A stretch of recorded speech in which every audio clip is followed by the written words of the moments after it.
So I know that you're a boxing fan in general. You've said a lot of things right on HBO that needed to be said about boxing and the hardcore boxing fans. Although you do get a lot of heat for talking smack, you do bring a lot of issues up that needs to be addressed, and I know you're a boxing fan in general. What did you think about the Alexander versus Bradley fight, and who'd you have winning? What did you think overall of it, man?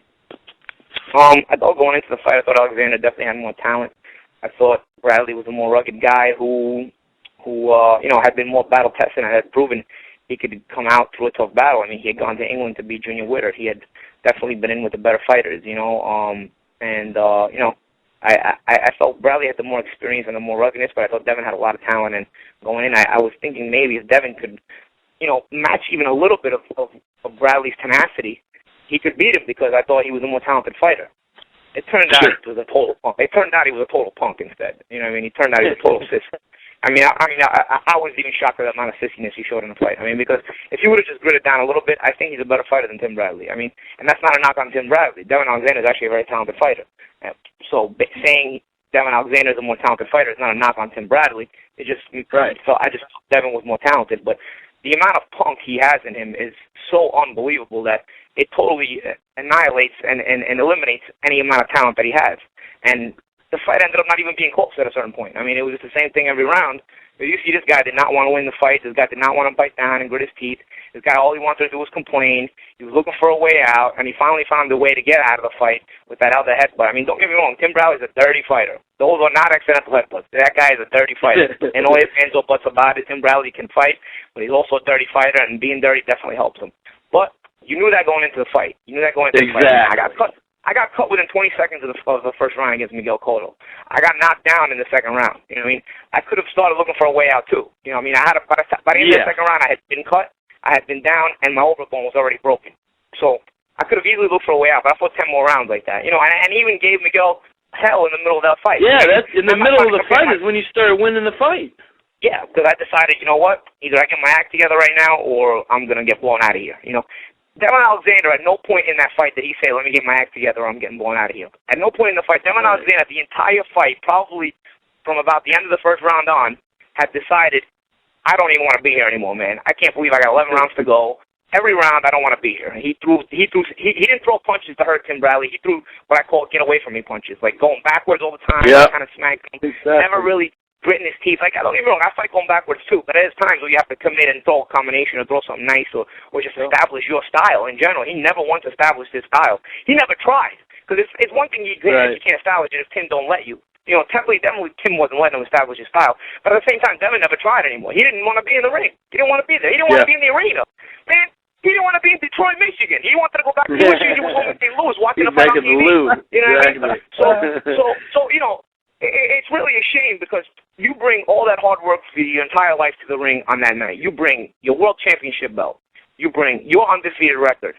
And you bring the ability and the opportunity to become the man at 140 pounds. No ifs, ands, or buts about it. Tim Bradley's now the man at 140 pounds.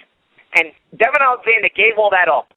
And he gave all that up with 7 minutes to go in the fight. About 7.5 minutes. What is it, halfway through the 10th round? Yeah, he was losing.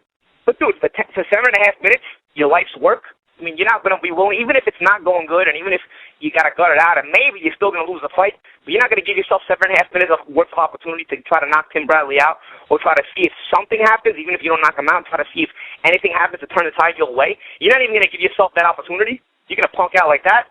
After all that work to get to where you were in your career, that's a total punk, man. That is a total punk. And I cannot respect him. I cannot respect him at all. My sister probably has more fucking heart in her. Sorry for my French. My sister probably has more heart in her pinky nail than Devon Alexander has in his whole body. You know what I mean? I know girls have more heart than that guy. And like you said, you started out by saying, and most people thought he was the more talented fighter, no doubt about it. But he was, like you said, he wasn't making adjustments. He wasn't even trying to. He just, anytime it was on the inside, he just held anyway. And then you made a great example. We were trying to think of other examples of people making it through fights. And you brought up a great point with you against Cotto. No offense, man, but your face looked messed up after those first couple rounds, right? I'm taking, man. I mean, I broke my overbone, so... Yeah, I mean, you look like you were beat up, and you started winning rounds. Yeah, because, you break a bone in your body, automatically that causes swelling, right? I mean, we all know that broken bones cause swelling. So I was going to swell regardless because I broke the bone in round 2. I broke the bone in my face in round 2. So regardless, I would have started swelling. But the fact that we were fighting for 10 more rounds, meaning I was taking more left hooks on the right side of my face as the fight progressed, obviously was going to cause even more swelling than normal. You know what I mean? So, that's why, at a certain point, it looked gruesome. And even when I saw the fight, I was like, oh, that looks bad. You know what I mean? But, I remember going through the fight and not knowing what was wrong with me. Like, I remember having all this swelling, and I found out later that my orbit bone broke and I had ruined the maxillary sinus under my right eye. But, during the fight, I didn't know what was going on. I mean, I remember thinking to myself, okay, I can breathe okay out of my nose, so my nose ain't broken. I can open and close my mouth, so my jaw's not broken. I got a lot of swelling. Something's wrong, but I don't know what it is. But we'll figure it out later. You know what I mean? Like, right now we're fighting, So, but I wasn't looking for a way out. Yeah, I could have easily chose the way out. I mean, I ended up losing the fight, okay, but I could have punked out. There was 16,000 Puerto Ricans in there that did not want to see me win the fight anyway. You know what I'm saying? So I could have punked out, but I got a responsibility. I got a responsibility to myself first and foremost, to myself as a man and as a fighter to get through that fight. Then I got a responsibility to the people that invested money in me and the people that believed in me and my family and friends. To get through that fight, and third, I got a responsibility to my fans. My fans pay good money to watch that fight, and my fans pay good money to watch any fight, any top tier fight. So if I'm involved in a top tier fight, fans are paying good money to watch it, and I always owe it to them to put on my best performance possible and not quit and not give them a short night work. You know what I'm saying? That punk didn't think of any of those things. That punk was like, you know what? I don't want to be here right now. And get me out of here any which way you can. Get me out of here. If they would have put a helicopter on top of the building and they would have dropped the ladder, 7 hours later would have climbed that ladder and took the chopper home, man. He did not want to be there.